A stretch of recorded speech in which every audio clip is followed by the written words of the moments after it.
ప్రభువు నామమున అందరికీ శుభోదయం. ఈరోజు దేవుని వాగ్దానము ఏమనగా యెషయా గ్రంథము 33వ అధ్యాయము 15వ వచనము.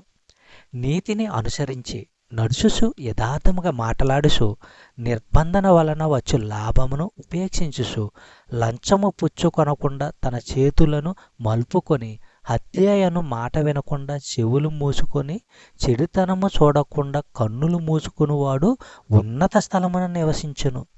సహోదరి సహోదరులారా, దేవుని ఎదుట నీతి న్యాయాలతో ఉండేవారే అన్యాయాన్ని అసహించుకునే దేవుని మంటల్లాంటి పవిత్ర సన్నిధిలో నిలవగలరు.